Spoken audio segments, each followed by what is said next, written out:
your website, chances are, it's not going to rank. It's going to be on the 8th page of Google, and it's going to be like the tree that fell in the woods and no one was around to hear it. I can see the whole wide world with these two eyes, and I can be whoever I want to be, 'cause it's my life. Hi, thanks for tuning in for another episode of Ask Spurrell CPA.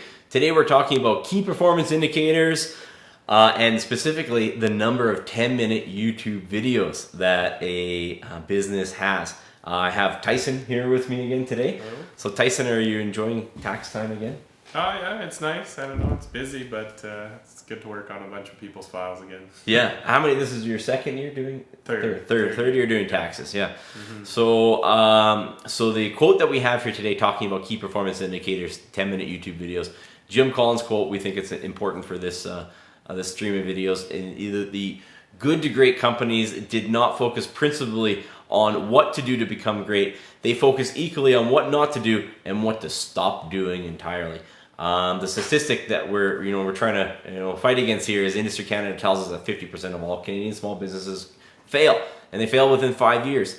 And 42% of these failed businesses will list their inability to attract enough customer as one of their primary reasons for failure, making it the most common reason that failed businesses will list for failure. Failure to attract enough customers. And the story that we have here are, business owners. We've analyzed their financials. We've assembled accurate financials. We've analyzed them. We've identified lack of revenue as the issue. Now they know they have to focus on measurable key performance indicators if they want to solve the problem.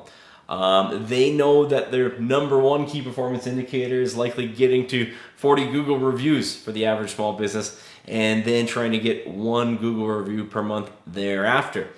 They probably think that the next step after those Google reviews is just simply, spend some money and create some ads and update a website. But they're missing a bunch of interim steps. So, what are the questions that these business owners, they want to grow their revenue? They got the Google reviews, but they're already looking at ads and website. What are the questions these business owners should be asking, Tyson? Yeah, what are the 4 factors that are going to get your website ranked? So the 4 factors that are going to get your website ranked is, number one, that your website has to be mobile compliant. Really easy test. You can go onto Google and just search the mobile compliance website test. This is the easiest one of the 4. The second one is your website has to be SEO compliant. And there's software that you can run to test if your website is going to be SEO compliant. SEO Moz, SEMrush, good software. They'll test if it's compliant or not. And this is one of the ones where it's a little bit easier, because if it's not SEO compliant, you can pay a programmer to address those issues that are identified in the software and make it compliant. Then you get to the number and velocity of the Google reviews that you're getting, which we've already addressed, and that tends to get a little bit harder.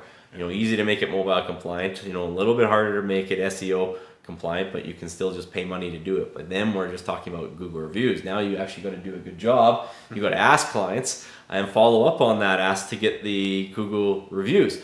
And then it comes to the number of pages with 1,000 words or more. Now there's a lot of people will argue with that and say you could do it in less words. But I always tell people I'm not looking at the minimum of what might work. I'm looking at what will work, and 1,000 words or more on every page will work. So it's the number of pages on your site with 1,000 words or more. Okay. Which one is the hardest to do? So the Google reviews is pretty hard in itself, but even more hard is the number of pages with 1,000 words or more. And you think about 1,000 words. Our average client, if we give this assignment to the average plumber, they're going to take between 4 and 8 hours to write 1,000 words or more.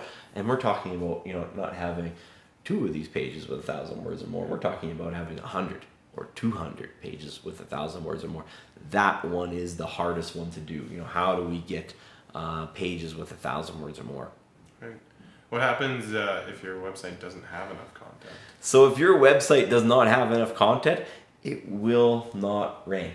So you can pay someone to make sure it's mobile compliant, pay someone to make sure that it's SEO compliant.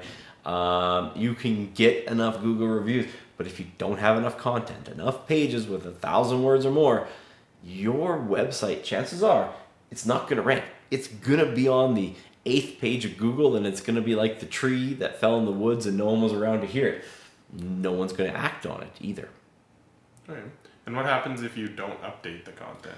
So that's the other thing. It's not like building a house. You also have to regularly update this content. So you can't just get 20 pages with 1,000 words or more and then never post again.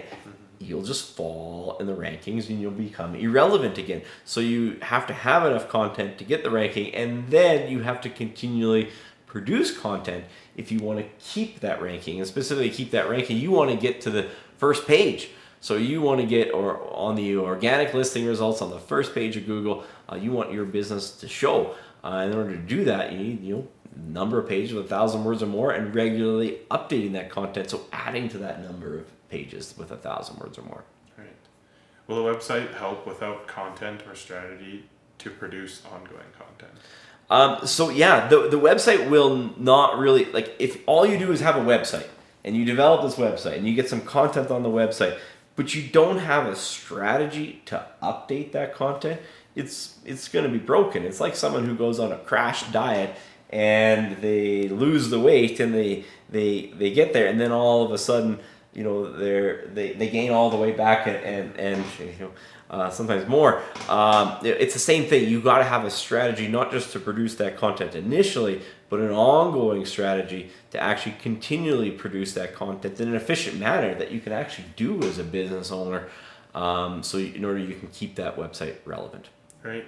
So what is the time hack to get 1,000 words or more? So the time hack for 1,000 words or more is to actually get video or audio and transcribe that, because it takes a long time to write down 1,000 words, but it is a lot quicker just to talk 1,000 words or more on video or on audio, and you get those words transcribed and put onto your website.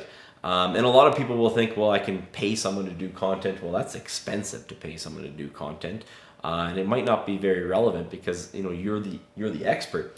And some people say, well, I can pay someone, potentially pay someone offshore to do content for me. Well, they're even less likely to have relevant content, and they're more likely to actually copy that content, so it won't even be unique. So you need unique and relevant content. And that's usually something that you, as the subject matter expert, are going to have difficulty abdicating to someone outside of the organization. So really the time hack is to do it on video or audio, transcribe that content. It's unique. You just made it, you created it yourself. It's relevant because you're the subject matter expert. And then you can post that onto your website. So, and really we view it as 10 minutes. If you talk for 10 minutes, either on video or an audio, and then transcribe it, you are going to have more than 1,000 words per more. Whether you speak like one of those records on fast forward, or you speak with the slow southern country drawl, you speak for 10 minutes, you're going to get 1,000 words most times. Right. What is the second most popular search engine? So the second most popular search engine, of course you have Google, which is huge. It's the 800-pound gorilla. It's just enormous. And then the second most popular search engine, most people get that wrong and they think it's Bing or Yahoo. It's actually YouTube. YouTube is the second most popular search engine. And when people are looking to find something, A, they look on Google, and B, they look on YouTube. Believe it or not, the amount of times they look on Bing and Yahoo and all the rest, they look more on YouTube, which is number 2, more than all of the rest combined. So YouTube is huge. It's not as big as Google. Google is the 800-pound gorilla, but YouTube is the second most popular by a long shot when you're getting down to number 3. Okay. Can you use the same video for your website and for your YouTube content? 100%. You can use the same video. So that's why I prefer video rather than audio, because YouTube is the second most common search engine. So our goal here is to get enough content. So we can use the same video that we wanted to get that unique transcribed words. why not we just do a YouTube video? We do a 10-minute YouTube video, take that transcription, we put it on our website for every video that we do, 1,000 words or more. And now not only do we have the time hack of creating 1,000 words in the most efficient manner, but now we have that content on the 2 most popular search engines simultaneously without doing any extra work. Oh, right. How many videos should you have before creating or updating your website? So that's where I would go, that you should have 12 videos. I think 12 is a number that you need to have before you even create your website. And most people, like I said, they think, oh, my website is the problem, I'm going to write a check. Because writing a check is easy. Swiping a credit card is easy. Doing 12 10-minute YouTube videos is considerably harder, and it takes longer. But I view, if you want to make a website that matters, not just make a website that makes you feel good and you feel like you checked something off your checklist, but something that's actually going to generate you business, I would suggest that the first step is you get those Google reviews and then you make 12 YouTube videos. Now you are ready to actually spend some money on a website, because now it's actually going to help you generate business. You have enough content that website's actually going to rank, that someone outside of yourself and your staff and your mom are actually going to see the website.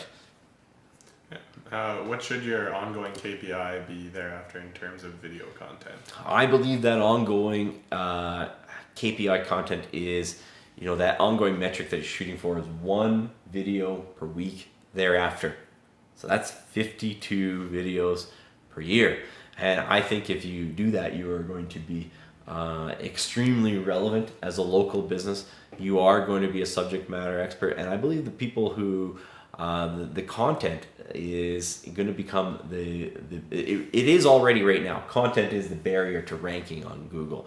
You get reviews, but you also have to have content. And that's the main barrier to ranking on Google.